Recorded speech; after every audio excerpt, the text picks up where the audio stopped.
नमस्ते। आज हम लेकर के आए हैं यह बहुत ही महत्वपूर्ण यह वीडियो उन लोगों के लिए, सभी के लिए जो बहुत ज़्यादा सोचते समझते हैं। उनके लिए यह बहुत ही महत्वपूर्ण योग क्रियाएं हैं। हम देखते हैं कि दिन प्रतिदिन सुसाइड्स केसेस बढ़ते जा रहे हैं। उसका कारण क्या है, उसे आज हम जानते हैं। अधिकतर सुसाइड्स कब किस एज में होती है? जब हम देखते हैं कि 10th या 12th का बच्चा मार्क्स कम ले करके आ जाता है या फेल हो जाता है तो वह सुसाइड करता है। तो उस क्यों करता है, किस लिए करता है, उस दौरान क्या प्रक्रिया होती है और हमें क्या करना चाहिए। जैसे कि आजकल हम बड़े लोग भी यह चीज़ें अपना लेते हैं, सिर्फ एक इजी वे देखते हैं सब चीज़ों से हटने के लिए सुसाइड। तो वह एक सुसाइड ही सबसे महत्वपूर्ण वो भूमिका नहीं है कि आप अपने लक्ष्य से हट जाते हैं। तो आप इन चीज़ों में से कैसे आप बच सकते हैं और अपने परिवार को बचा सकते हैं और अपने शरीर को स्वस्थ रख सकते हैं और अपने मन को, तन को उस जगह पर लगा सकते हैं जहां आपको प्रॉब्लम्स हो रही थी। यदि यह क्रियाएं करते हैं तो आप अपने वे को चेंज कर देते हैं और आप अपने शरीर को स्वस्थ रखते हैं और स्वयं स्वस्थ रहते हैं। देखिए, हम सुसाइड कब करते हैं? जब हमें स्ट्रेस, तनाव होता है, चाहे तनाव वह ऑफिस का हो या पढ़ाई का हो या किसी कार्य को लेकर के हो या किसी घर की प्रॉब्लम्स हो। तनाव होता है। जब हम तनाव लेते हैं तो उस तनाव में जब हाइपरटेंशन की प्रॉब्लम्स हो जाती है तो उस दौरान हमारा जो मस्तिष्क है वह धीरे धीरे सिकुड़ने लगता है। जब हमारा मस्तिष्क सिकुड़ता है, छोटा होते चला जाता है, तो एक स्थिति ऐसी आ जाती है कि हम कुछ नहीं कर पाते हैं और सीधा हम सुसाइड की ओर बढ़ने लग जाते हैं। तो उस मस्तिष्क का विकास हम कैसे करें? आप साइंटिफिक रीज़न है, आप तुरंत, आपको जब भी कभी ऐसा लगे कि आप बहुत ज़्यादा स्ट्रेस, तनाव में हैं तो आप यह क्रियाएं कीजिएगा, आप तुरंत उस जगह से हट जाएंगे।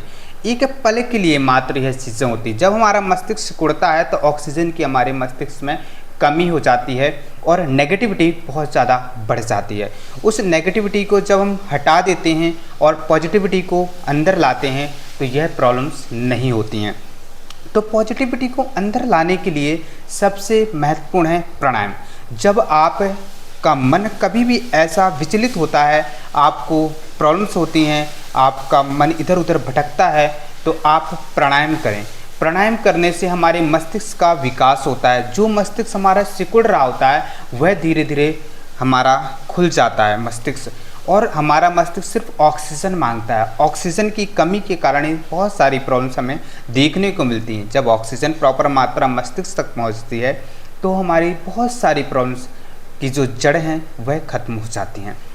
चलिए हम समझते हैं कौन से हमें प्राणायाम करने चाहिए। हमको इस प्रकार से पद्मासन, सुखासन बैठ जाना है, आलती पालती मार करके, जैसे भी आप कंफर्टेबल हो, और बैठ करके आँखों को बंद रखना है। अपनी ध्यान मुद्रा, ज्ञान मुद्रा में ऐसे बैठ जाना है। गहरी सांस लें, छोड़ें। पहला प्राणायाम अनुलोम विलोम प्राणायाम करें। इसे आप कम से कम 5 मिनट ज़रूर प्रतिदिन करने का प्रयास करें। ऐसे आप दाएं हाथ का अंगूठा दाएं नाक पर रखिए, बाएं से आप सांस अंदर लीजिए। सांस भराने के बाद आप रिंग फिंगर से बाएं नॉस्ट्रिल को बंद कीजिए, राइट से बाहर छोड़िए। पुनः राइट से सांस को अंदर खींचिए। आंखें बंद रखना है, आंखें नहीं खोलना है। एक बार आप प्राणायाम जब सीख लेते हैं इसके बाद आप आंखें बंद करके प्राणायाम का अभ्यास करें। जिससे आप सांस बाहर छोड़ रहे हैं उसे अंदर लें, उसके विपरीत बाहर छोड़ें। यह एक प्राणायाम। और दूसरा प्राणायाम सबसे महत्वपूर्ण, आप सडनली आप करें और आप उसके रिजल्ट्स देखें। इस प्रकार से हाथों को नी पर रखिए और नी को लॉक कर लीजिए। भस्त्रिका प्राणायाम। भस्त्रिका प्राणायाम आपके डायरेक्शन को तुरंत चेंज कर देता है। जो आपके शरीर पे नकारात्मक एक नेगेटिविटी भरी हुई है उसको पॉजिटिविटी में तुरंत बदलता है। आप इसे 1 से 2 मिनट से आप प्रतिदिन करें। ऐसे इस तरीके से साधारण किसी भी ध्यान मुद्रा में बैठ जाइए, आंखें बंद, गहरी सांस लेना है, तीव्र गति से बाहर छोड़ना है, तीव्र गति से अंदर लेना है, तीव्र गति से बाहर छोड़ने से।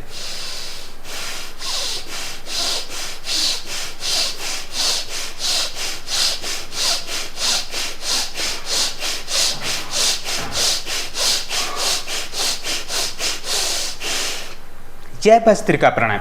इस प्रकार से आपको अभ्यास करना है। 1 से 2 मिनट से आप अभ्यास करके देख लीजिए, आपकी शरीर पर पॉजिटिविटी बहुत ज़्यादा अंदर ग्रहण हो जाती है, जिससे हम नकारात्मकता को छोड़ देते हैं।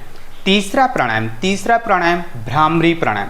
भ्रामरी हमारे मस्तिष्क के लिए, भ्रामरी मीन्स एक भंवर, जैसे भंवरा, जैसे कि कभी कभी गुनगुनाता है, उसी प्रकार से हमें भ्रामरी का अभ्यास करना है। यह 5 से 10-12 आप प्रतिदिन अभ्यास करेंगे। इस तरीके से आप षष्ठमुखी मुद्रा के साथ पहली उंगली आप माथे पर रख दीजिए, इंडेक्स फिंगर, मिडिल और रिंग फिंगर आंखों पर, स्मॉल आपकी नोस्ट्रल के नीचे। अंगूठे से आप कान को बंद कीजिए। ईयर प्लग को ऐसे पुश करना है इस तरीके से, और गहरी सांस अंदर खींचिए। सांस भराने के बाद लिप्स बंद, भंवर के समान गुंजन करते हुए सांसें बाहर छोड़ेंगे से।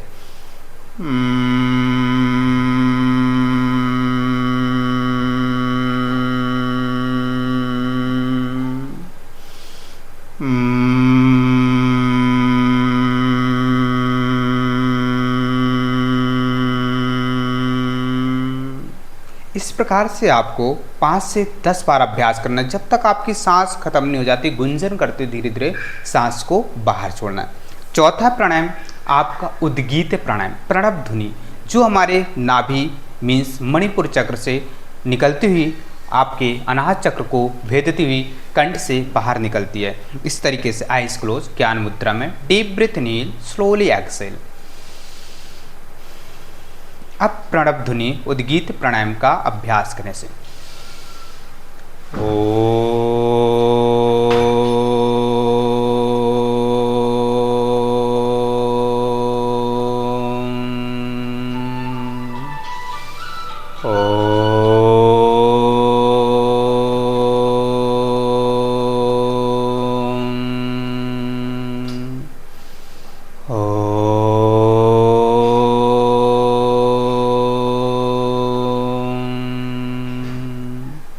इस प्रकार से आपको 4 प्राणायाम करने हैं। यह 4 प्राणायाम प्रतिदिन, सिर्फ समय आपको 10 से 15 दिन आपको देना है। यदि आप 10 से 15 मिनट प्रतिदिन आप अभ्यास करते हैं, और जब आपका यह वे है नेगेटिव और पॉजिटिव की स्थिति बन रही है, बहुत ज़्यादा स्ट्रेस है, तो आप ज़रूर इसे, इन प्राणायामों को करें। आपको तुरंत लाभ मिलेगा और आप सकारात्मकता से भर जाएंगे, एक नया जीवन यापन कर पाएंगे। आज के लिए इतना ही, धन्यवाद। अच्छी वीडियो लगी हो तो आप लाइक करें, सब्सक्राइब करें, अधिक से अधिक लोगों को शेयर करें, जिससे हम जो डर है मौत की, वह कम कर सकें। धन्यवाद।